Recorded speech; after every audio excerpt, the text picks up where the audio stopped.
오늘 아침에 제가 요한일서 1장부터 1장 1절부터 10절까지 말씀 가지고 하나님과 사귐에 대해서 말씀을 나누면서요, 복이 뭐냐라고 얘기했을 때 복은 바로 하나님 앞에 우리가 기쁨이 되는 것, 우리가 기쁨을 누리는 것, 즐거움을 누리는 거라고 말씀드렸는데, 오늘 찬양 가운데 십자가 지는 것이 바로 기쁨이고요, 그것이 복받은 겁니다.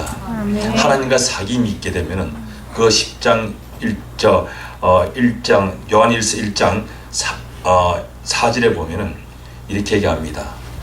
내가 이것을 쓴 것은 섬김에 대해서 사귐에 대해서, 하나님과 사귐이 있고 성도들 간에 사귐이 있는 것은, 이것을 쓴 것은 너희로 하여금 기쁨이 충만하게 하기 위해서 썼다라고 얘기하고 있거든요. 바로 하나님께서는 하나님과 우리와의 사귐과 더불어서 성도 간의 사귐이 있는 것을 하나님은 기뻐하십니다. 그러면서 그 기쁨이 바로 우리에게 복이라고 말씀합니다. 오늘은요, 제목은 예수께서 머물러 계셔서라는 제목을 가지고 말씀을 전하는데요, 하나님의 발걸음을 멈추게 했던 사람들은 성경에 많이 기록되어 있습니다. 신구약을 통해서요. 그러나 특히 예수님의 발걸음을 멈추게 하셨던 분들이 우리 신약 성경 사복음서에 기록되어 있는 것을 봅니다. 12해 동안 참 하혈을 하면서 헐병 앓던 참 고통 가운데 있던 한 여인이 있었습니다. 병원에 가서 치료를 받으려고 했지만 의사의 그 의술도 속수무책이었습니다. 그리고 민간요법을 통해서도 병치료를 받기를 원했지만 그 누구 하나 민간요법으로도 그 병을 고쳐주는 사람이 없었습니다. 그런 가운데 이 여인에게는 정말 아름다운 소식이 들려왔습니다. 누구의 소식입니까? 바로 예수라는 분이 있는데, 그분은 안전병이도 일으키시며 또 죽어가는 사람도 살리시고 각종 병들 없고 각종 귀신에 들린 자들도 다 고친다는 이야기를 들었습니다. 그 이야기를 듣고 있던 중 어느 한날 바로 자기 동네로 예수님께서 지나가신다는 이야기를 듣습니다.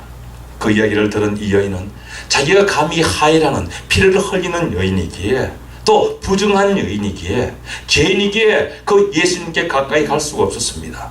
회중들 무리 속에 자기가 찾아 들어가면 하혈하는 여인은 부정한 여인이라 돌 팔매 맞기에 딱 좋은 그러한 여건이었습니다. 그래서 살금 모르게, 아무도 모르게 예수님 근처로 찾아 들어갑니다. 많은 무리가 행렬을 이루면서 가니 어떻게 참 예수님 가까이 갈 수가 있겠습니까? 그러나 이 여인은 사람을 밀치면서 예수님 가까이 갔습니다. 왜 갔습니까?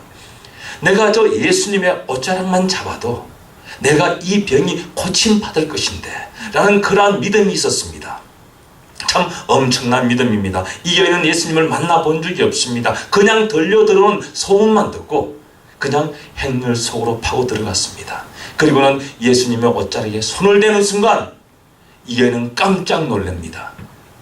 자기가 시시때때로 흘리던 그 하혈하던 피가 멈추어지면서 몸이 깨끗함을 받는 것을 느꼈습니다. 얼마나 기뻤겠습니까? 감격하고 있었습니다.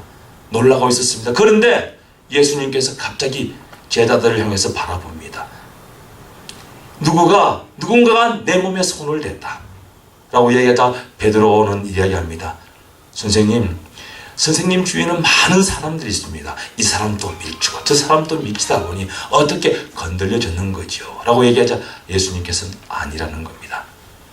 감격했던 이 여인은 갑자기 두려움이 옵니다. 그러면서 어찌할 바를 모르고 예수님 발 앞에 무릎을 꿇습니다. 그리고는 예수님 앞에 자초지정을 이야기합니다. 그 이야기를 듣던 예수님은 어떻게 합니까? 여인아, 내 병이 고침받았고 내가 구원을 받았다고 얘기합니다. 예수님이 가던 발걸음이었습니다. 한창 가던 발걸음이었는데 그냥 갈 수가 있었습니다. 여인이 손을 대었던, 자기에게 있던 그 능력이 나가지 않았던, 그냥 갈 수 있었음에도 불구하고 예수님은 가던 길을 멈추었습니다. 왜요? 자기 옷을 잡는, 옷을 만지는 이 여인에 대해서 예수님은 알고 있었습니다. 이 여인에 대해서 관심을 갖고 있었다는 겁니다, 미리. 그래서 예수님은 멈추어서서 결국 이 여인을 고쳐주시면서 이 여인에게 얘기합니다. 내 믿음이 너를 구원하였느니라. 따라 평안히 가라. 여러분, 자신의 능력이 나은 것을 알고 그냥 갈 수 있음에도 불구하고 이 예수님은 발걸음을 멈추었습니다. 여러분, 예수님의 발걸음을 멈춘 이 여인은 어떠한 여인입니까? 믿음이 있는 여인입니다. 자기의 믿음을 행동으로 옮기는 여인이었다는 겁니다. 또 다른 한 여인이 있습니다. 이 여인은 나인성에 사는 가부였습니다. 남편은 일찍 죽어버리고 있는 것이라고는 아들 하나밖에 없었습니다. 이 아들을 잘 가르치고 잘 키워서 정말 멋지게 만들어서 세상 사람들에게 우뚝 세우면서 이 아들로 내가 위로를 받겠다, 이 아들로 말미암아 내가 공개함을 받겠다고 생각하면서 아들을 잘 키웠습니다. 열심히 키웠습니다. 그런데 어느 한날 원인도 모르는 병에 걸려서 시름 앓다가 죽어버리고 말았습니다. 정말 애통하지 않습니까? 믿고 의지할 때가 이제 없어졌습니다. 하늘을 보고 원망합니다. 하늘을 보고 웁니다. 결국 장사날이 다가왔습니다. 장사 행렬이 가고 있는데 이 여인은 장사 행렬 뒤를 따라가면서 펑펑 우는 것이었습니다. 그 울음소리에 장사 행렬에 나왔던 그 많은 친지들도 더불어서 같이 우는 겁니다. 그것을 지나가다가 보신 예수님께서 발걸음을 멈춥니다. 그리고는 여인 앞으로 다가가는 것이었습니다. 서럽게 대성통곡하는 여인 앞에 다가가서 예수님은 여인 앞에 서서 이야기합니다. 여인아, 불쌍히 여기는 마음, 애척하게 여기는 마음을 갖고 여인아 울지 말라는 겁니다. 여인아 울지 마라. 이 이야기를 들은 여인은 갑자기 눈을 뜨고 예수님을 바라봅니다. 왜 바라볼까요? 이분이 예수님이란 것 여인은 몰랐습니다. 갑자기 자기 앞에 나타나 여인아 울지 말라는 겁니다. 왜 이 말을 할 수 있을까? 그러한 의아심에서 이 여인은 예수님을 쳐다봅니다. 그러나 예수님을 쳐다보는 순간 그 여인 속에는 이분에 대한 기대감이 생깁니다. 이분으로 말미암아 나에게 뭔가 이루어지겠다는 그러한 기대감과 소망이 생기는 것이었습니다. 그러자 예수님은 바로 그 장사행렬 관 앞으로 다가갑니다. 두벅두벅 걸어가서 관 위에 손을 얹었습니다. 그리고는 명령합니다. 청년아, 내가 내게 말하노니 일어나 관에서 나오라는 겁니다. 어떻게 되었습니까? 갑자기 관은 열리면서 청년이 거기서 벌떡 일어나 걸어 나오는 것이었습니다. 이것을 본 모든 무리들이 박수를 치며 할렐루야를 외치며 예수님을 높이며 찬양하는 것을 볼 수가 있었습니다. 어떻게 해서 이 나인성 가부가 예수님의 발걸음을 멈출 수가 있었겠습니까? 이 여인이 했는 것이라고는 아무것도 없습니다. 그냥 울기만 하고 애통해하면서 가슴을 쳤는 것밖에는 없다는 겁니다. 여러분, 억한 일이 있습니까? 힘든 일이 있습니까? 아주 마음에 고통함이 있습니까? 그러면 펑펑 울어야 됩니다. 왜 눈치를 봅니까? 주위를 볼 것 없습니다. 나에게 괴로움이 있는데, 나에게 아픔이 있는데 어떻게 그것을 마음에 새길 수가 있습니까? 하늘에서는 듣습니다. 하늘에서는 다 알고 있습니다. 이스라엘 백성들이 430년 동안 애굽에서 종살이 했지 않습니까? BC 2400년부터 BC 2000년까지 거의 400년 430년 동안 애굽에서 종살하고 있을 때 그들은 얼마나 애통했습니까? 얼마나 고달팠습니까? 얼마나 큰 고통 속에 있었습니까? 그러자 그들은 울기 시작했습니다. 그들은 하늘을 바라보면서 울기 시작할 때 하나님은 모세 영도자를 보내주셔서 그 모세를 통해서 이스라엘을 구출하 하시는 것을 우리는 봅니다. 여러분, 애통하면서 울 때 하늘은 더불어서 운다는 것을 생각해야 됩니다. 하늘은 우리의 그 애통하는 소리를 그냥 듣고 넘어가지 않는다는 겁니다. 예수님께서 예루살렘으로 가실 때요, 사마리아와 갈릴리를 지나가고 있었습니다. 그 지나갈 때 그 지나가는 길에 조그마한 촌이 있었습니다. 바로 열문둥병자가 있던 촌을 지나갔습니다. 나원자촌이었죠. 그 지나갈 때 그 10명의 문둥병자가 어떻게 합니까? 예수님이 지나간다는 이야기를 듣고 부르짖습니다. 다윗의 자손이요, 다윗의 자손이요, 예수여 우리를 불쌍히 여기달라는 겁니다. 선생님 우리를 불쌍히 여기달라고 부르짖을 때 예수님의 걸음은 멈추었습니다. 예수님은 가다가 멈췄습니다. 그리고는 그 사람들 향해서 이야기합니다. 제사장에게 가라. 결국 어떻게 되었습니까? 그들은 다 고침받았습니다. 나중에 어떻게 되었든 간에 지금 현재 고침받고 치료함받고 그들 기쁨으로 돌아가는 것을 봅니다. 여러분, 예수님의 발걸음을 멈추기를 원합니까? 여러분, 예수님의 발걸음을 멈춘다는 것은 곧 예수님의 관심을 내가 받는다는 겁니다.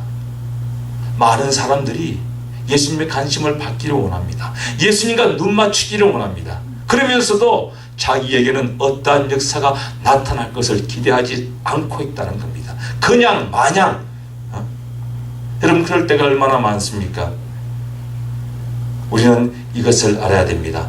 예수님께 불쌍히 여김을 받는다는 것, 예수님께 정말 그 예수님께서 가던 발걸음을 멈추게 할 수 있는 사람은 반복적으로 예수님을 부르는 사람입니다.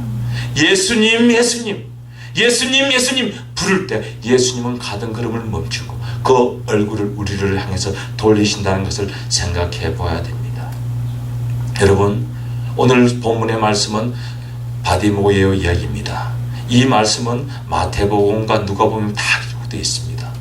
한번 본문을 보시기 바랍니다. 본문에 보면 그들이 제가 갖고 있는 성경책은 침례교 성경책이기 때문에 그들이 되어 있습니다. 그들이 여리고에 이르렀더니 예수께서 제자들과 허다 무리와 함께 여리고에 나아가실 때 디모의 아들 맹인 거인 바디메오가 길가에 앉았더니, 자, 오늘 본문에 보면 본문 46절에 보면 디모의 아들 바디메오가 라고 얘기합니다. 어디? 그는 거지였고 그는 길가에 앉아있는 인생이었습니다. 그런데 그의 이름은 바디메오고 그 아버지의 이름은 디메오였습니다. 여러분, 디메오라는 이름이 무슨 뜻입니까? 디메오라는 이름은요, 감추어진 자, 숨어 지내는 자, 아주 사람에게 나서지 못하는 그러한 자라는 이름을 갖고 있습니다. 여러분, 그러한 이름을 가진 자가 누구일까요? 어떤 사람이 사람 앞에 나가지 못하겠습니까? 죄인이라는 겁니다. 아마 디메오도 소경이었다는 것을 우리는 알 수 있습니다. 마태복음의 20장에 보면요, 두 사람이 여리고로 가다가 예수님께서 여리고로 가시는데 두 사람이 길가에 있었는데 두 맹인이 있었다고 이야기합니다. 거기에 보면 아마 아버지와 아들이 같이 있었다는 것을 우리는 알 수 있습니다. 오늘 본문에 보면 그냥 디모의 아들 바디메오가라고 얘기하는데 결국 두 부자는 다 소경이었습니다. 여러분, 구약시대 때 유대인들은 소경이나 문둥병자나 장애자들을 어떻게 취급했습니까? 죄인으로 취급했습니다. 태어나면서부터 장애인으로 태어나는 사람은 모든 사람이 죄인으로 취급받으면서 사람 앞에 나가서 떳떳이 설 수가 없었습니다. 그러니 그의 인생은 어떠한 인생이었겠습니까? 그는 이 바디메오는 아버지로부터 물려받은 재산이 하나도 없습니다. 아버지에게 물려받은 거라고는 자기가 소경으로 태어났다 하는 거예요. 여러분은 얼마나 억하겠습니까? 얼마나 힘들겠습니까? 그러한 인생을 살아가는데 또 어떠한 인생이라고 얘기합니까? 여러분, 바디메오는요, 그의 인생의 맹인이었다는 것. 여러분 한번 생각해 보세요. 지금부터 한 40년 전, 그렇죠, 5년 40년 전에 한국에 맹인 가수가 있었습니다. 누구였습니까? 이영복입니다. 그죠? 70방울공 하고 있죠. 그 이영복 가수였는데 지금 목사가 되었습니다. 이영복 목사님의 그 노래 중에서 한 곡이 있습니다. 어떤 곡일까요? 가엾은 어머니 왜 날 낳으셨나요? 그 노래 아시죠? 자, 가엾은 어머니 왜 날 낳으셨느냐고 이야기할 정도로 맹인의 처지가 어땠겠습니까? 스스로도 참 그 이영복 목사님은 나이가 한 8살 정도 되었을 때 맹인이 되었습니다. 태어날 때 다 세상을 보는 가운데 태어났습니다. 그러다가 어찌 잘못된 일이 생겨서 맹인이 되고 말았습니다. 그러한 사람도 어머니 왜 날 낳으셨냐고 원망하는데 이 바디메오는 태어날 때부터 맹인으로 태어났으니 얼마나 부모를 원망할 수 있는 그러한 여건이었습니까? 그러면서도 또 이 바디메오는 어떻습니까? 자기가 아버지를 모시고 있었습니다. 두 소경이 같이 다녔습니다. 자기 혼자도 힘든데 아버지를 부양하는 그러한 효자였습니다. 그죠? 생각해 보세요. 맹인이 맹인을 인도하니 얼마나 힘들겠습니까? 그러한 속에서 이 참 소망도 없고 있는 거라고는 사실 절망밖에 없었습니다. 그런데 이 바디메오는 길가에 앉아 있었습니다. 여러분, 머리 둘 곳이 없습니다. 어디에 기댈 데가 없습니다. 의지할 데가 없는 그러한 인생이었습니다. 결국 우리는 단 한마디로 말하면 소망이 없는 인생을 살아가는 인생이었습니다. 길가의 인생이었습니다. 여러분, 길가에 있는 것이 무엇일까요? 돌멩이입니다. 여러분, 돌멩이는 남녀노소 할 것 없이 마음이 언짢을 때 발로 차는 것이 돌멩이입니다. 그래서 이래 쳐이고 저래 치는 사람들을 길가 인생이라고 얘기합니다. 오늘 바디메오는 바로 그런 길가 인생을 살아가는 사람이었습니다. 여러분, 그것을 어디서 알 수 있습니까? 48절에 가면 이렇게 얘기합니다. 바디메오가 첫 번째 불을 짓고 두 번째 불이 짓기 전에 첫 번째 불이 짓고 난 다음에 주위에 있는 사람들이 바디메오를 꾸짖는 것을 봅니다. 많은 사람이 꾸짖어 잠잠하라. 많은 사람이 아이들이고 어른이고 남자고 여자고 참 젊고 늙고 상관없이 다 바디메오를 꾸짖는 그러한 얼마나 처지가 힘든 처지였겠습니까? 이러한 바디메오에게 47절 보면 복음이 들려옵니다. 나사렛 예수라는 말을 들었다는 겁니다. 그런데 이 바디메오가 이 지금 47절에 와서 예수란 말을 처음 들었을까요? 그렇지 않다는 겁니다. 바디메오는 수십일 전부터, 수개월 전부터 예수님에 대해서 이야기 들었습니다. 예수라는 분이 있는데 그분을 만나기만 하면 그분은 모든 병자를 고쳐주죠. 12년 동안 혈류병으로 앓던 여인까지도 다 고치시고 모든 병자를 다 고쳐 귀신을 쫓아내는 그런 능력의 주인이시라는 것을 듣게 됩니다. 안전병이를 일으키십니다. 그 외에 또 귀신 들린 자들, 그 외에 각종 질병에서 노출되어 있는 자들을 다 고쳐주시는 분이라는 것을 듣고는 바디메오는 마음에 소망을 갖기 시작합니다. 여러분, 듣게 되면요 사람이 관심이 생깁니다. 여러분이 이웃에 잘 사는 사람이 있다? 아니면 이웃에 아주 특별한 사람이 있다는 소리를 듣게 되면 저 사람 언젠가 나 한번 봐야지. 어떻게 생긴 사람일까? 잘생긴 사람일까? 못생긴 사람입니까? 그렇게 생각하면서 관심을 가지기 시작합니다. 바디메오는 관심을 가지기 시작했습니다. 그런데 자고 나면 들려오는 소문이 또 고침받았다는 겁니다. 그 소리를 듣는 순간 마음에는 관심이 뭐로 바뀝니까? 소망으로 바뀝니다. 이제 내가 언젠가는 그 예수님을 만날 거야. 내가 만나면 내 이 눈 봉사되는 것 분명히 띄움받을 거야. 내가 분명히 세상을 볼 수 있을 거야. 이러한 소망을 갖고 있었습니다. 그러한 와중에 예수님이 동네에 왔다는 겁니다. 얼마나 기쁜 소식입니까?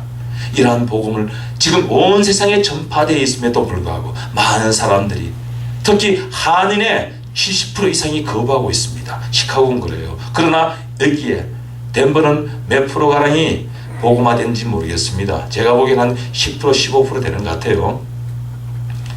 덴버의 인구가 얼마 되는지 모르지만은 참 정말 안타까운 일입니다. 복음을 들은 모든 사람들은 정말 복음 앞으로 나와야 됩니다. 능력 앞으로 나와야 됩니다. 예수님은 능력이십니다. 예수님은 우리의 기쁨이십니다. 예수님은 우리의 모든 것을 소유할 수 있는 그런 분이라는 것입니다. 아멘. 그래서 이 복음을 듣는 순간 듣고 어떻게 됩니까? 요한복음 5장 24절 보면 예수님께서 이렇게 얘기합니다. 내가 진실로 진실로 너에게 이르노니 내 말을 듣고 또 나 보내시는 이를 믿는 자는 영생을 얻는다. 듣고 믿는 자는 영생을 얻는다. 바로 이 법칙입니다. 여러분, 듣지 못하면요 믿을 수가 없습니다. 믿지 못하면 영생을 받을 수가 없다는 겁니다. 여러분, 지금 여러분 복음을 듣고 있습니다. 그러면 여러분 역시 마음에서 관심과 소망이 생겨나야 됩니다. 그것이 우리에게 주신, 하나님께서 주신 그러한 직감입니다. 그러나 그것까지도 없다면 나 자신을 한 번쯤은 돌이켜 보아야 된다는 것을 생각합니다. 언젠가는 나는 나사렛 예수를 만날 거야 라는 기대 속에서 결국 어떻게 합니까? 이 바디메오는 기다리기 시작했습니다. 여러분, 기다림이 없는 결과는 우리에게 주어지지 않습니다. 특히 소망은 기다리는 가운데 우리에게 역사된다는 겁니다. 그래서 소리를 지릅니다. 나사렛 예수라는 소리를 듣고 고래고래 소리를 지릅니다. 그 부르짖는 소리는 어떤 것을 이야기합니까? 자기의 강곡한 애절한 뜻을 나타내는 겁니다. 여러분, 우리가 찬양을 합니다. 하나님을 높입니다. 오늘도 찬양을 많이 했습니다. 얼마나 좋은지 모릅니다. 저는 찬양을 좋아해요. 제가 예수를 믿고 난 다음 세상에 그 70, 80 때 부르던 찬양이 아니지, 그 세상 노래 다 잊어버렸습니다. 사실 그랬습니다. 제 입술에서는요, 저도 기타를 칩니다. 기타를 치면서 송창식이가 불렀던 그런 노래들, 부터 시작해서 참 이건 집회니까 제가 한번 할게요. 술 마시고 노래하며 춤을 춰, 그까지는 합니다. 자, 노래를 굉장히 좋아했습니다. 그런데 사실은 제가 예수님을 영접하고 제 입에서는 이 세상 가요가 나가질 않았습니다. 제일 이상하게 생각하는 사람이 저 집사람이에요. 그리고 제일 먼저 제가 복음성가를 불렀던 것이 뭐냐면, 내가 주를 처음 만났을, 그걸 제일 먼저 불렀습니다. 차를 운전하면서 그걸 부르면서 눈물을 흘리면서 지나갔던 것을 기억합니다. 그런데 곡이 문제가 아니라는 겁니다. 우리는 가사가 문제입니다. 아무리 소리를 크게 지르며 노래를 불러도 그 노래를 부르는 그 노래 안에 가사가 주님을 향하고 주님을 높이는 것이 아니라면 그건 찬양이 될 수가 없습니다. 아무리 시끄럽고 꽹과리를 치고 어떤 악기를 동원하더라도 우리가 그 가사 안에 하나님을 높이는, 하나님을 간증하는 가사가 들어있다면 우리는 것이 찬양이 된다는 겁니다.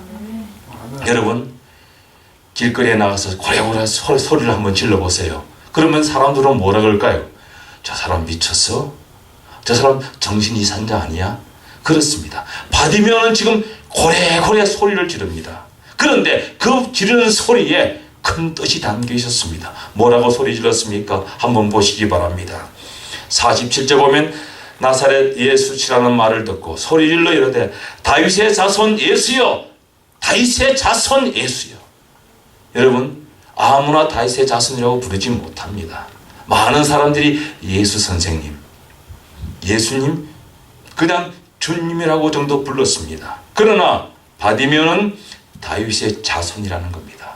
그 다윗의 자손이라는 뜻 안에는 당신은 메시아라는 겁니다. 아멘. 하나님께서 보내시기로 약정했던 바로 그분이라는 겁니다. 아멘. 회복자라는 겁니다. 우리의 모든 멸망 가운데 잠처럼 잃어버린 모든 것을 회복시켜 주시는 회복자로 오시는 분이라는 겁니다. 아멘. 그리고 우리를 죄악 가운데서 구원하실 구원의 주라는 고백을 지금 바디메오는 하고 있다는 겁니다.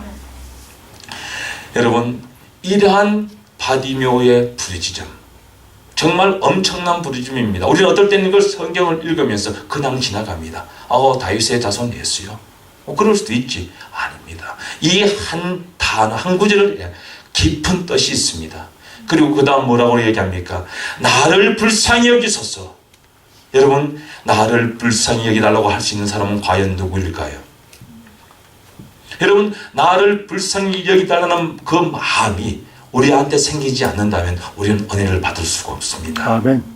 또한 은혜를 받았다면 내 심령 안에서 나는 죄인이로서이다, 나를 불쌍히 여기달라는 그러한 마음이 내 속에서 샘솟듯이 매일같이 일어나야 된다는 겁니다. 아멘.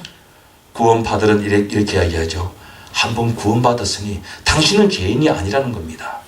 이제 예수 그리스도의 피로 구원을 받았으니 어떤 잘못을 하든 어떤 나쁜 일을 하든 괜찮다고 이야기하는 것이 구원파입니다. 여러분, 그렇지 않죠. 우리는 매일 회개하면서, 주님, 나는 죄인입니다. 성전을 들어오며 성전 입구에서, 하나님, 나는 죄인입니다, 나를 불쌍히 여기달라고 이야기하지 않는 목사들이 있다면 저는 좀 이상하게 생각합니다. 왜냐? 여러분, 장로도 계시고 권사님도 계시고 저도 목사지만 우리는 세상 가운데 살다 보니 어떨 때는 마음으로 시기하고 질투하고 어떤 사람에게 마음에 헐터를 줄 때도 있다는 겁니다. 아무리 정직하고 아무리 바르게 산다 하지만 내 그 정직이 결국 어떤 성도들에게는 마음의 상처가 되어서 뿌리 깊이 그 상처가 남는, 성뿌리로 남는 경우가 있다는 겁니다. 그러면 어떻게 해야 될까요? 내가 정직하고 내가 잘했으니까 I'm okay? 아니라는 겁니다. 주님, 내가 오늘 또 지나가면서 하나님의 백성들, 하나님의 양떼들에게 혹시나 마음의 상처를 주지 않았습니까? 아무리 내가 올바르고 복음을 들고 나아가 전했다고 하지만 그들에게 상처가 되었다면 하나님 나를 용서하시고 저들을 위로해달라고 우리 목사님들 다 그렇게 기도합니다. 제가 아는 목사님들은 다 그렇게 기도합니다. 여러분, 그런데 불쌍히 여기달라는 그런 말을 하지 않는다는 은혜 받은 사람이 있다면 저는 그 은혜는 잘못된 은혜가 아닌가 생각해 봅니다. 여러분, 누구나 다 은혜 받았다고 누구나 다 하는 것은 아니라고 할 수도 있죠. 그러나 정말 은혜를 받기를 원하는 사람은 내 과거에 나를 알고 깨닫는 사람입니다. 나의 과거를 모른다면 현재를 알 수가 없습니다. 여러분, 과거의 죄, 현재의 죄, 모든 죄는 우리 주님께서 감당해 주시는 것 우리는 다 압니다. 그러나 내가 나를 불쌍히 여기달라, 나는 죄인이라는 그런 고백을 하지 않는다면 하나님께서는 우리 죄를 용서하지 않으실 것입니다. 그리고 불쌍히 여기달라, 공의히 여기달라, 자비를 베풀어 달라는 그러한 간절한 소원을 가지고 있지 않다면 하나님께서 어떻게 우리의 신령의 깨끗함을 더할 수가 있겠습니까? 여러분, 우리는 이러한 상태로 살아갑니다. 여러분, 사람은 자신의 존재 상태를 바로 깨달을 때 바른 선택을 할 수 있다는 겁니다. 선택은 우리에게 달렸죠. 선택은 우리에게 달렸습니다. 그러나 그 선택을 하는 과정이 우리에게 얼마나 중요한지 모른다는 겁니다. 내가 죄인인 것을 깨닫고 내가 불쌍히 여김을 받아야 된다는 사람이라는 것을 깨달아질 때 우리는 주 앞에 나올 수 있는 그러한 동기가 부여됩니다. 그런데 어떤 이들은 그 동기 부여를 받고 주 앞에 나옵니다. 그러나 어떤 이들은 그것을 잠시 잠깐 지나가는 그러한 하나의 그 현상으로 보고 우연히로 보고 그것을 멸시해버리는 경우가 있습니다. 많은 사람들이 그것을 하는 것을 저는 봅니다. 왜냐하면 예수님을 분명히 경험했음에도 불구하고 아니, 그럴 수 있는 거야. 아주 큰 일을 겪으면서 그 큰 일 가운데 하나님께서 크게 역사해 주셔서 그 길을, 그 문제를 해결하고 올바른 길로 갈 수 있도록 만들어 주심에도 불구하고 재수가 좋아서 라고 이야기하면서 하나님의 은혜를 뒷전으로 취급하는 경우를 우리가 봅니다. 여러분, 깨달아도요 잘못된 길로 가는 사람이 많습니다. 그런 사람은 하나님의 은혜를 멀리합니다. 하나님은 어떠한 분입니까? 우리 주님은 70번에 7번이라도 용서하라고 얘기했습니다. 그죠? 470번. 그런데 그 용서를 의지하고 무작정 죄를 짓는다면 그건 지난 어제도 이야기했죠. 결국 그 사람은 하인맞은 그러한 인생이라는 겁니다. 그러한 가운데 바디메오를 향해서 꾸짖는 무리들이 있습니다. 아마 제가 그 가운데 있었다면 분명히 바디메오를 꾸짖었을 겁니다. 왜요? 내가 은혜 받기를 원하는데 나를 방해하기 때문에요. 지금 많은 무리들이 예수님을 따라갑니다. 왜 따라갑니까? 여러분, 오늘 여기 왜 나왔습니까? 주 목사님 때문에 나오신 분도 있고요. 또 은혜 받기 위해서 나오신 분도 있습니다. 그러나 똑같이 조금이라도 오늘 가서 하나님 말씀으로 은혜를 받기를 원해서 나오셨을 겁니다. 그러면 은혜를 받기를 위해서 나왔다면 은혜 받는데 방해되는 것은 다 제거되기를 원합니다. 바디메오가 다윗의 자손 예수여 나를 불쌍히 여기달라고 할 때 제가 그 옆에 있었다면 너 저리 가. 너 때문에 내가 은혜 받지 못해 하고 나는 미칠 수도 있었을 것입니다. 그런데 이 바디메오는 어떻게 합니까? 그렇게 꾸짖음에도 불구하고 바디메오는 개의치 않습니다. 아주 귀에 참 무슨 기름을 발랐는지 다른 사람의 그 꾸짖는 소리를 안중에 두지 않고 다시금 더 큰 소리로 부르짖습니다. 다윗의 자손 예수여 나를 불쌍히 여기소서. 여러분, 과연 이러한 믿음의 소자가 얼마나 될까요? 이 바디메오가 예수님을 얼마나 만났습니까? 그냥 귀로만 들었습니다. 소문만 들었습니다. 그리고는 이 들은 것을 가지고 어떻게 합니까? 전적으로 신뢰합니다. 바디메오는 믿음이 있는 자였습니다. 전적으로 신뢰하는데 무엇을 신뢰했습니까? 예수님은 공유하신 분이야.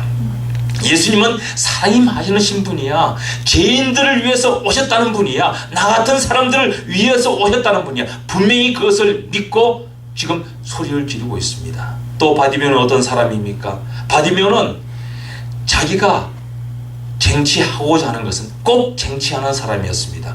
여러분, 세상 가운데 성공했는 자들을 보십시오. 그 사람들은 자기가 목표로 세운 것은 무슨 일을 하든 꼭 쟁취하는 것을 봅니다.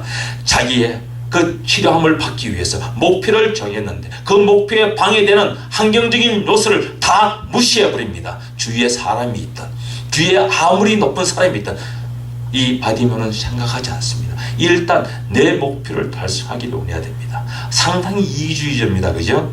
이기주의자 같이 보입니다. 그러나 하나님은요, 믿음 안에서 영적인 것은 이기주의자가 되더라도 별 상관치 않습니다. 왜냐하면 하나님은 모든 분에게 나누어 줄 만큼 그만큼 많은 공의를 갖고 계신 분입니다.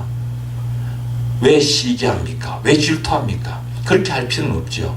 주위에 옆에 있는 형제와 자매가 은혜를 받으면 하나님, 나도 저 은혜를, 저 형제 자매가 받은 은혜를 받기를 사모합니다. 하나님, 나도 저런 은사를 주세요 라고 마음에 소원하고 있으면 언젠가는 하나님께서 나를 만나 주십니다. 하나님의 은혜는요, 이 세상 그 무엇보다도 크고 넓고 깊고 많다는 것을 우리는 기억해야 됩니다. 우리가 세 번째로 이 바디메오는 자신의 의지가 분명했습니다. 환경적인 지배에 구이치 않았습니다.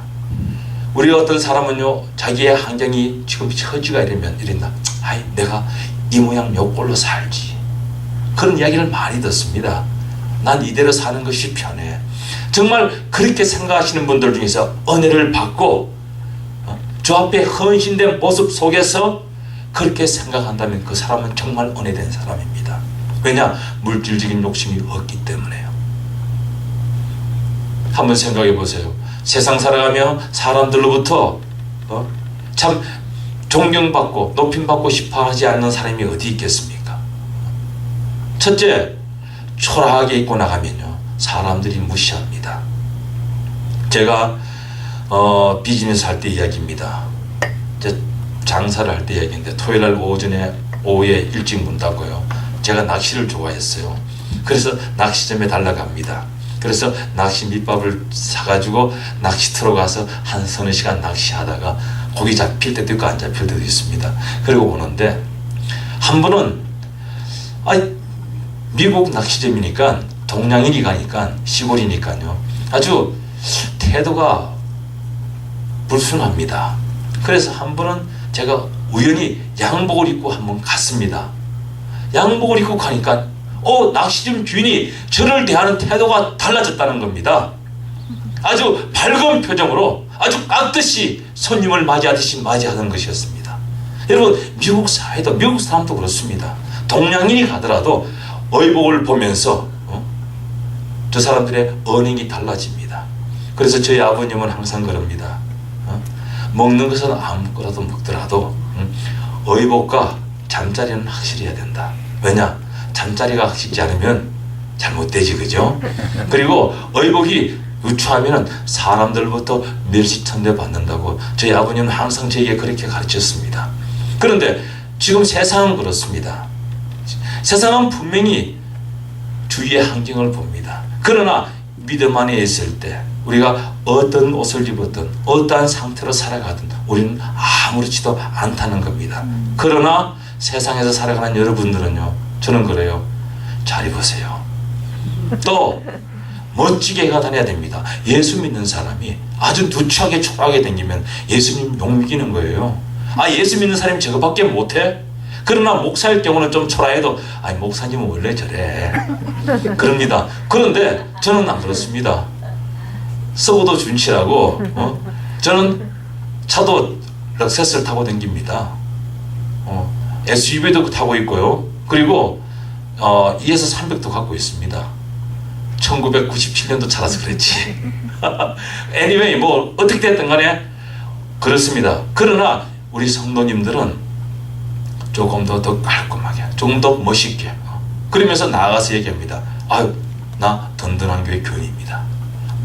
든든한 교회 가면 가난한 사람이 부해지는구나. 초라한 사람이 아주 멋쟁이가 되는구나.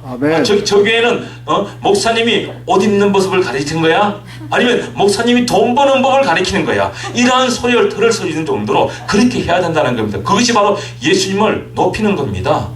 저는 그랬어요. 특히 장로님들 잘 돼야 됩니다. 정말 장로님들, 한 번은 시카고에 박세직 집사님이 오셨습니다. 장로님이죠, 그죠? 제한군인에. 그때 제가 시카고에 교육자 회장으로 있을 때였습니다. 제가 침례교인이 제가 만났습니다. 저한테 이야기합니다. 목사님, 침례교회이지만은 우리 모임에 가면은 항상 장로가 먼저 서고 집사가 뒤에 서다 보니 여의도 침례교회 나가시거든요. 그래서 우리 목사님께서 저를 명예장로로 세워주셨습니다. 나 그래서 잘하셨습니다. 장로님 같은 분이 사회적으로 명망이 있는 분이 뭐 국회나 어딘 모임에 가면은 다른 장로님들은 쭉 앞에 서는데 제일 나중에 집사라서 서는 거예요. 얼마나 보기 좋습니까? 저라도 장로 2개 줘가지고 앞에 앉히고 싶어요. 여러분, 그렇게 돼야 됩니다. 우리 바디메오는요, 개의치 않습니다. 누가 뭐라 해도, 누가 무슨 소리를 해도 자기의 분명한 의지를 갖고 한 걸음 한 걸음 나아갑니다. 그러니 어떻게 될까요? 예수님께서 발걸음을 멈추실 수밖에 없지 않습니까? 여러분, 사람 취급받지 못하던 한 이방 여인이 있었습니다. 그에게는 귀신 들린 딸이 있었습니다. 흉악한 귀신에 들렸습니다.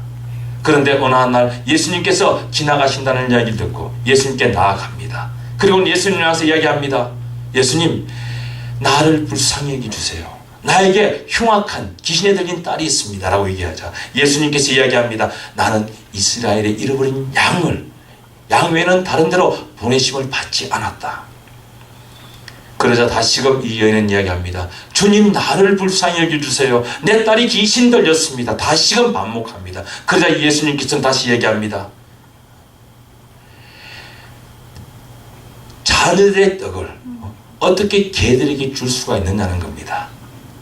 내가 와서 공유를 베푸고 내가 와서 이 모든 행하는 것은 바로 이스라엘을 위해서, 이스라엘의 자녀들을 위해서 향하는 것이라는 겁니다. 그때 이 여인은 이야기합니다. 맞습니다. 주님, 맞습니다. 개들도 주인의 땅에서, 산에서 떨어지는 부스러기를 먹나이다. 나에게 그 부스러기를 달라는 겁니다. 그 말을 들은 예수님께서 뭐라고 얘기합니까? 내 믿음이 정말 크다. 내 소원대로 되라고 얘기합니다. 이 여인의 끈질긴 자기의 참 목표를 달성하기 위해서, 이건 어려운 목표입니다. 우리가 이야기하는 목표들은 다 어려운 겁니다. 선한 겁니다. 하나님의 영광을 위해서 도구로 사용될 수 있는 그러한 것들입니다. 이러한 것을 위해서 우리가 목표를 세웠다면 그것을 쟁취하기 위해서 열심히 우리가 달려가야 됩니다. 여러분, 또한 아기를 낳지 못한 둘째 부인, 아기를 낳지 못했는데 둘째 부인이 아기를 낳고 자기를 핍박하는 겁니다. 그게 누굽니까? 분인 아닙니까? 그죠? 한나가 얼마나 억한 심령이면, 얼마나 가슴이 아팠으면 그대로 성전에 달려갑니다. 지금이면 교회죠. 교회에서 강대상 앞에 엎드려서 펑펑 울면서, 예통하면서 고래고래 소함 지르면서 울고 있습니다. 제사장이 보기에 저희는 행설수설하고 또 중언부언하면서, 또한 어떻습니까?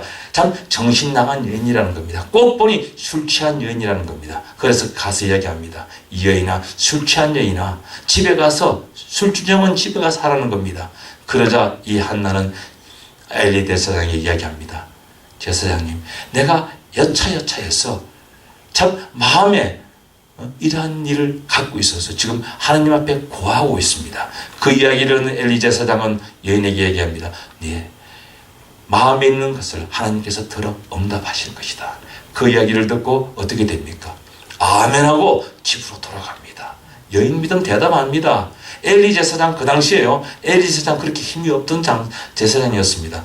그럼에도 불구하고 자기가 그렇게 통곡하며 부르짖으며 간절히 기도하던 기도를 그 자리에서 내려놓고 그 한마디 제사장으로부터 들려오는 그 약속과 같은 그 한마디를 듣고는 집으로 돌아가 버렸습니다. 그래서 태어난 아들이 사무엘이지 않습니까? 사무엘이 그렇게 태어났습니다. 여러분, 믿음의 사람은요, 환경을 초월합니다.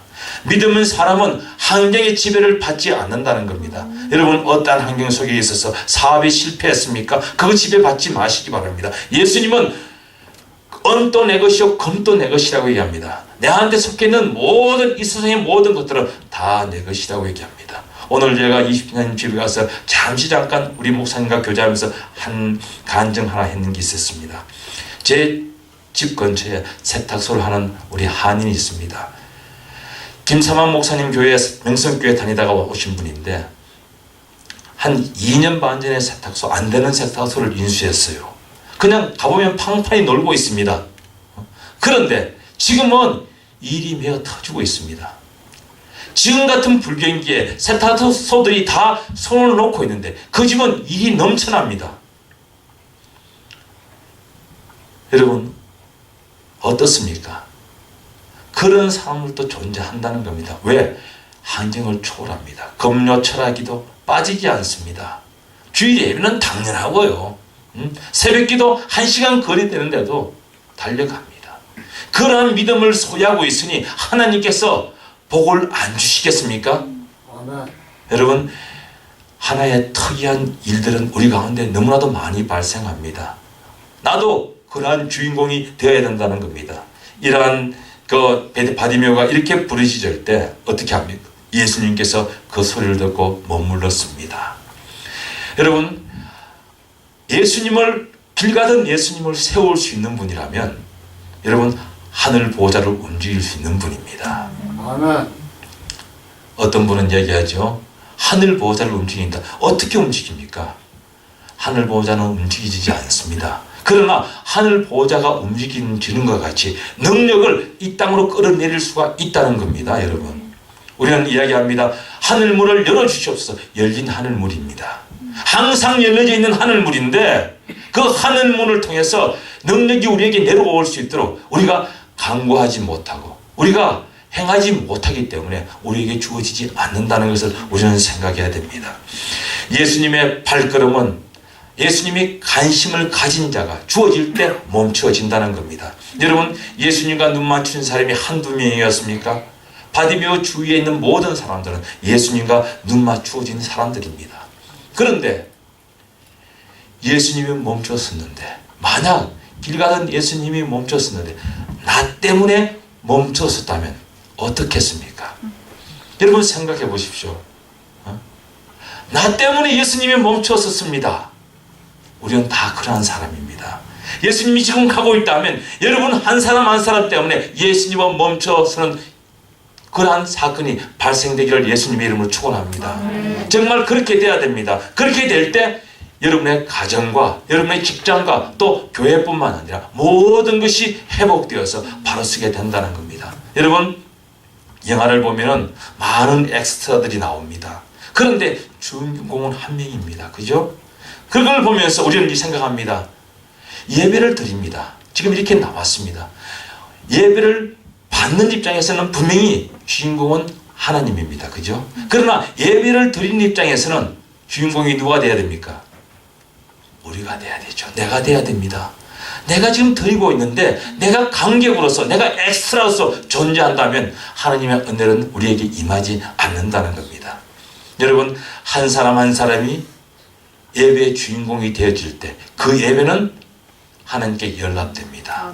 아벨의 제사가 연락되는 같이 우리 제사가 연락되면 하나님의 능력이 우리 가운데 임한다는 겁니다. 예배를 드리고 나면, 저도 목사이기 때문에 예배를 드리고 나면요, 어떨 때는 마음이 굉장히 거꾸럽습니다. 왜요? 느낍니다. 오늘 예배가 연락되었구나, 안 되었구나 느낍니다. 돌아서면서 마음이 아픕니다. 그런데 많은 성도들은 목사를 탓합니다. 사실은요, 예배의 성공과 실패는 해중들입니다. 여러분이 재물이지 않습니까?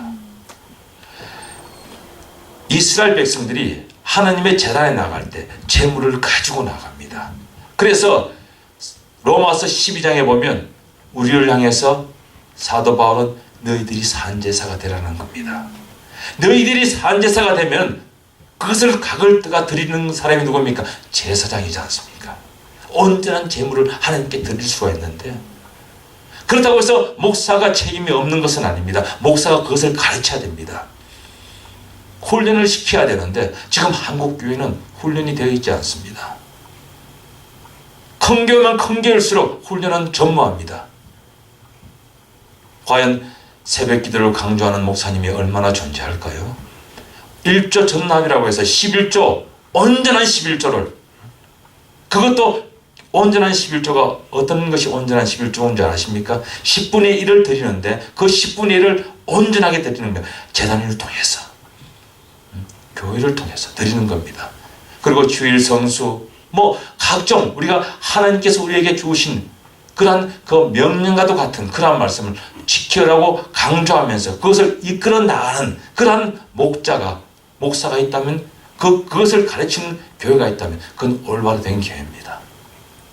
여러분, 정말 마지막 때는요, 올바로 된 교회가 찾기가 힘들어집니다. 제가 주목사님하고 같이 한국 갔다 왔지 않습니까? 한국 갔다 왔는데 얼마나 많은 실망을 하면서 또 한쪽에서는 소망이 있고 한쪽에서는 실망하고 그것을 느꼈습니다. 예배 가운데 과연 이것이 예배인지, 참 외국에서 잘못된 것들이 너무나도 많이 들어가 있었습니다. 미국에서 잘못된 것들이 너무나도 많이 들어가서 목사님들이 설교를 하면서 조크를 합니다. 사실은 오늘이 부흥회고 사실은 말씀 상인이기 때문에 제가 지금 7080 이야기하지만 저희 교회에서 7080 이야기 절대 안 합니다. 제가 만약에 조크를 하면요, 우리 교인들은 의아해합니다. 웃는 사람이 없습니다. 우리 목사님 뭔가 잘못된 거 아니야? 저는 말씀으로 시작해서 말씀으로 끝을 냅니다. 시작이 말씀입니다. 끝이 말씀입니다. 그리고 성경 구절구절을 이야기하면서 말씀으로 합니다. 그것도 부족한 세상인데 어디에 세상 이야기를, 사실 세상 이야기가 다 증명되고 확정된 것은 그래도 괜찮습니다. 그러나 그렇지 않는 것은 너무나도 많습니다. 누가 카더라, 하나님 말씀 안에 누가 카더라가 들어가면 어떻게 됩니까? 그리고 참 그런 것을 보면서 한국 가서 보면서 이것은 아닌데 30분만 넘어가니까 설교를 끝내라는 겁니다. 근데 제가 놀래가지고 끝을 냈습니다. 왜냐하면 호름이 있으니까. 그래서 참 이것은 아닌데 어떻게 이렇게, 그러다 보니 젊은이들은 교회를 떠나가고요. 결국 예배는 하나의 형식적이고 사실은 예배는 보여주는 예배, 성도들을 보도록 만드는 예배를 만들어간다는 것을 보면서 참 정말 안타깝다는 생각을 가져봅니다. 여러분, 그러한 바디메오, 오늘 바디메오 보면요, 예수님께서 분명히 멈췄습니다. 그리고 뭐라고 얘기합니까? 예수께서 49절 예수께서 머물러 서서 그를 부르라 하시니 그들이 그 맹인을 부르며 이르되 안심하고 일어나라, 그가 너를 부르신다 하니. 여러분, 예수님께 부름받았는 것, 지금 이 가운데 계신 모든 분들은 예수님께 부름받았습니다. 예수님이 불러서 이곳에 왔다는 것을 확신을 갖고 있어야 됩니다. 아니면 분명히 부름받고요, 그 소리를 듣자마자 어떻게 합니까? 겉옷을 내어 던집니다. 여러분, 겉옷에 대한 의미는 너무나도 깊습니다. 사실은 겉옷은 자기의 자존심입니다. 거지가 자존심이 있어? 아닙니다. 거지들도 자존심이 대단합니다. 이 겉옷이 없다면 구분할 방법이 없습니다. 겉옷을 보고 저 사람이 거지구나 아닌 것을 압니다. 또 겉옷은 자기의 브랭켓입니다. 입으리고 까는 그것입니다. 그것을 내어버리고 그리고는 달려갑니다. 우리는 겉옷을 벗어준 구약의 한 사람을 봅니다. 누굽니까? 바로 요나단입니다. 자기 아버지 사울 왕으로부터 죽임을 당하는 지경까지 갔던 친구인 다윗을 구해주고 그리고 그 친구의 다윗을 보내면서 자기 겉옷을 벗어가지고 다윗에게 입혀줍니다. 그 겉옷의 의미가 뭡니까? 바로 왕위를 물려받을 거라는 겁니다. 그런데 친구인 다윗에게 자기 겉옷을 벗어서 입혀주면서 내가 이스라엘의 왕이 될 거라는 겁니다. 여러분, 그러한 우정 저 같으면 절대 안 벗어줍니다. 왜 벗어줍니까? 그죠? 그런 우정. 이런 지금 바디메오는 자기 겉옷을 벗어버리고 예수님께 달려갑니다. 이것이 바로 믿음의 행동입니다. 예수님은 우리에게 믿음의 행동을 요구합니다. 예수님께서 여러분을 부르셨습니다. 그러면 여러분은 여러분의 겉옷을 벗고 세상 구습을 벗어버리고 예수님께 나와야 됩니다. 아멘. 여러분, 그것이 복받는 비결입니다. 여러분, 창세기 12장 오늘 아침 이야기했지, 그죠? 12장에 보면 복받는 비결에 대해서 세 가지를 얘기했습니다. 떠나라. 구습에서 떠나야 된다. 그리고 가라. 그리고 되라. 이 세 가지입니다. 너희는 본토 친척 아비 집을 떠나 내가 내게 지시한 땅으로 가라. 그리고 너는 복의 근원이 되라. 그 복이 뭐냐? 복이 되라고 그랬습니다. 복이 뭐냐? 바로 기쁨이며 즐거움입니다. 물질적인 복이 아니라는 겁니다. 사람에게 평강을 주면서 사람에게 기쁨을 주는 사람이 아브라함 보고 되라는 겁니다. 여러분, 얼마나 중요한지 모릅니다. 우리가 성경에 보면 아브라함의 조카 롯이 있습니다. 어떻습니까? 롯은 굉장히 우유부단한 사람입니다. 그리고 롯은 영적인 사람이었습니다. 자기 성에 들어오는 천사 2명을 알아봤던 영안이 떠졌던 사람입니다. 그렇게 영안이 떠졌던 사람인데도 불구하고 천사가 그를 이끌어내어서 어떻게 합니까? 소알성으로 가게 만들 때 그는 머뭇머뭇거립니다. 왜? 사이들이 가지 않는다는 겁니다. 믿지를 않습니다. 그리고 소돔과 고모라 땅에서 지냈던 그 과거, 지냈던 시간들이 그의 몸에 젖어 있었다는 겁니다. 그러니 그것을 내려놓고 가기에는 자기 마음이 허락지 않습니다. 그러자 어떻게 합니까? 천사가 강제적으로 롯의 식구를 성 밖으로 이끌어내는 것을 봅니다. 그리고는 또한 그의 아내는 그것이 아쉬워 뒤로 돌아보다가 결국 소금기둥이 되어버리고 맙니다. 여러분, 성경에는 어떻게 이야기하고 있습니까? 손에 쟁기를 잡고 뒤를 돌아보는 자는 하나님의 나라에 합당치 아니하다고 얘기합니다. 세상을 등지는 사람은 승리자가 됩니다. 그러나 죄를 짓지 아니하려면 어떻게 해야 됩니까? 제약된 곳에 가지 않아야 된다는 겁니다. 내가 믿음이 좋다고 해서, 내가 능력이 충만하다고 해서 친구가 저 술집에서 부르는데 만약에 술집에 친구를 찾으러 갔다면 어떻게 될까요? 한두 번은 견딜 수가 있을 겁니다. 그러나 3번, 4번 반복되다 보면 옛날 습성이 나옵니다. 모태 신앙으로 자랐다면 술 냄새를 모르지 않습니까? 저 같은 사람은 술 냄새를 잘 압니다. 세상 냄새를 너무나도 잘 압니다. 그러니 아예 가지 않습니다. 여러분, 카지노 아시죠? 저희 집에서 카지노까지 거리는 10분도 안 걸립니다. 그런데 카지노에 가지는 않습니다. 왜냐? 옛날 습성이 나올까 봐요. 은혜 받은 사람입니다. 하나님께서 이 입술을 청결케 해서 세상 욕된 것을 다 제거해 주시고요, 세상의 악한 것들을 다 제거해 주셨습니다. 술, 담배, 찌들었던 삶에서 건져주시고 다 해주셨는데 내가 만약 실수해서 잘못되어서 하나님께서 나를 보호하신다는 확신을 갖고 있습니다. 그러나 내 발걸음이 잘못되어서 그곳에 들어갔을 때 그 유혹을 내가 과연 견딜 수, 이길 수 있을까? 나는 자신할 수가 없다는 겁니다. 그러니 가지 않습니다. 여러분, 제약된 곳에서는요, 제약된 곳이 있다면 어떠한 일이 있더라도 그곳에 들어가면 안 됩니다. 그것은 곧 여러분에게 올무가 되면서 여러분을 다시 과거의 삶으로 이끌어가는 그러한 것이 된다는 것을 우리는 생각해야 됩니다. 우리가 출애굽했던 이스라엘 백성들을 보면서 너무나도 많은 것을 깨달았습니다. 저는 출애굽기를 그래서 좋아합니다. 왜냐하면 출애굽기, 광야가 바로 지금 우리의 세상입니다. 우리가 광야의 교회입니다. 그렇게 광야 생활하면서 은혜를 받았다고 하지만 뒤로 돌아서서 얼마나 많은 불평불만을 합니까? 그죠? 그런 것을 보면서 우리가 과거로 돌아가지 않으려면 바른 신앙에서 정말 그 자리에 가지 않아야 된다는 것을 봅니다. 분명히 바디메오는 응답을 받았습니다. 예수님께서 부름받았습니다. 겉옷을 벗어버리고 달려갔는데 예수님께서 뭐라고 얘기합니까? 예수님께서 이야기합니다. 내가 내게 무엇을 해주기를 원하느냐? 예수님이 몰라서 물었을까요? 그죠? 알았습니다.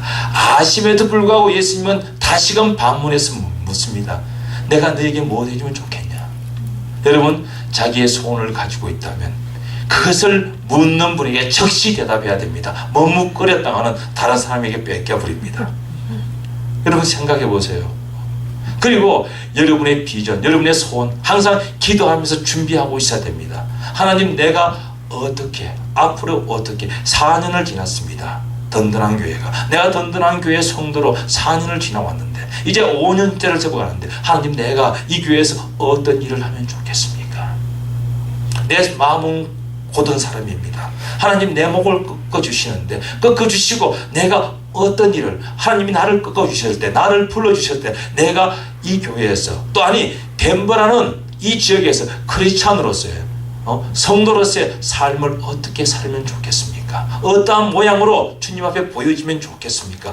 라고 기도할 수가 있어야 됩니다. 기도할 때 하나님은 여러분에게 사명을 주신다는 겁니다. 소원을 주십니다. 사업으로 주시든 아니면 뭐로 주시든 교회에 어떤 봉사로 주시든 주신다는 겁니다. 여러분, 베드로는 바디메오는 항상 마음에 두고 있었습니다. 내가 눈을 뜨리라. 내가 눈을 뜨리라. 내가 눈을 뜨리라. 여러분, 이러한 소원을 여러분 가슴 속에 품고 있을 때 그 비전과 목표는 분명히 주 안에서 들어 응답합니다. 그렇기 때문에 우리는 살아계신 하나님이라고 얘기합니다. 살아계신 하나님, 주 하나님, 그분은 우리의 소원을 들어 응답합니다. 그것이 지금이 되었던, 시간이 좀 걸려서 나중이 되었던 분명히 들어 응답한다는 겁니다. 그리고 이렇게 나온 바디메오에게 예수님은 뭐라고 얘기합니까? 눈을 띄워줍니다. 얼마나 복된 일입니까? 그런데 많은 사람들이 이 눈이 떠무리에서 모든 것을 끝을 내려고 합니다. 그 다음 예수님께서 이 바디메오에게 내 믿음이 너를 구원했다. 참 너는 대단한 믿음의 소유자다. 네가 나를 만나지도 않았고 소문만 듣고도 나에 대한 확신, 아주 참 담대한 확신을 갖고 있었구나. 그리고 너는 네 눈뜨기 위해서 아주 끈질기게 너의 목표를 달성하기 위해서 그렇게 달려왔구나. 너의 그 믿음의 의지, 내 그것을 높이 쌓는다는 겁니다. 그리고는 예수님께서는 이 바디메오를 구원해 주셨습니다. 그리고는 예수님께서는 너는 정말 믿음을 쫓는 자다. 여러분, 여기에서 본문에서 52절 보면 이렇게 하는 겁니다. 예수님께서 있을 때 가라, 내 믿음이 너를 구원하였느니라. 이 말씀은요, 가라, 너는 믿음을 쫓는 자니 어디를 가든지 승리할 것이라는 겁니다. 여러분, 믿음 받고 끝나는 것이 아닙니다. 구원 받고 끝나는 것이 아닙니다. 가라고 했을 때는 구원을 받아서 그 믿음을 가지고 나가서 믿음을 쫓는 자로 살아가라고 얘기합니다. 그런데 야고보 사도는 얘기합니다. 뭐라고 얘기합니까? 믿음이, 행하는 믿음이 없으면 죽은 믿음이다. 여러분, 믿음이 있다고 하면서 행하지 않는다면 그것은 곧 그 믿음은 잘못된 믿음이요, 의인으로 인정받지 못하는 믿음입니다. 행동이 그 믿음을 뒷받침할 때, 여러분, 믿음을 뒷받침해야 됩니다. 행동이 믿음을 뒷받침할 때 그것을 의로 여기신다는 겁니다.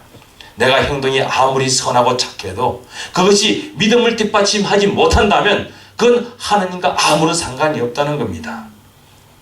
그래서 어떤 사람은 행함이 있고 어떤 사람은 믿음이 있는데 누가 옳은 것이냐고 얘기할 때 둘 다 틀렸다는 겁니다.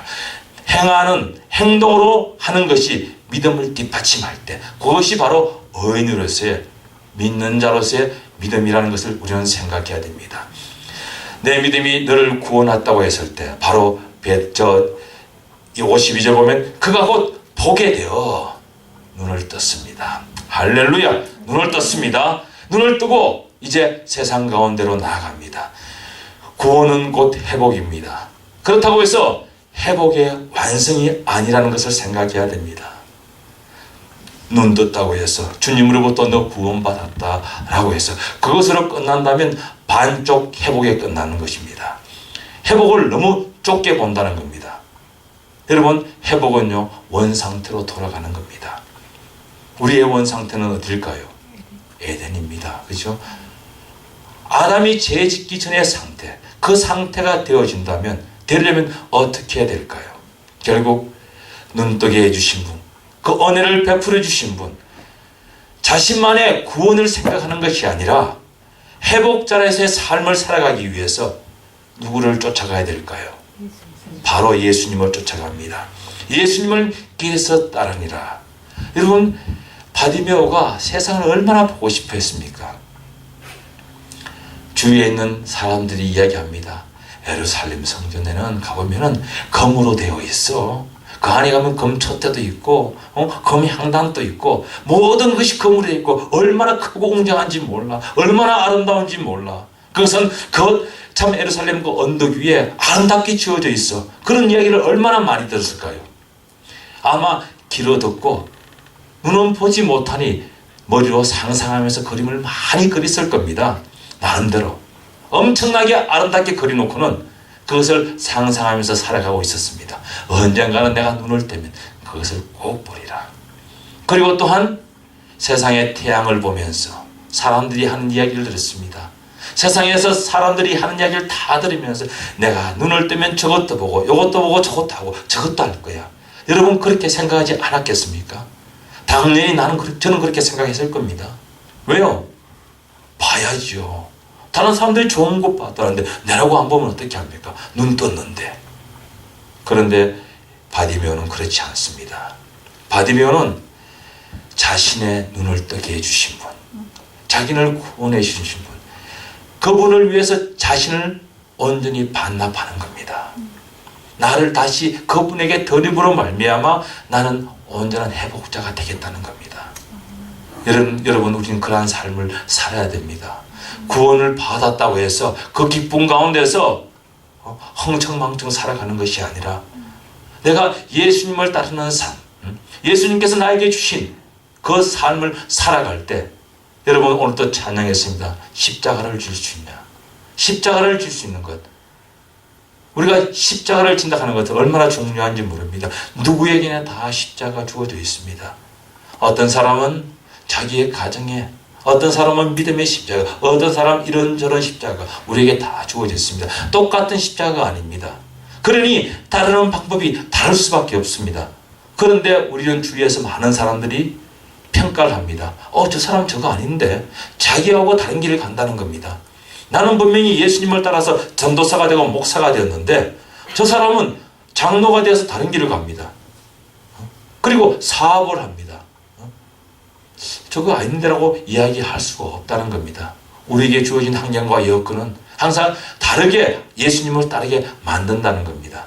그런데 그 환경과 여건이 세상과 결부되어서 세상으로 묻혀진다면 그것은 십자가가 아니죠.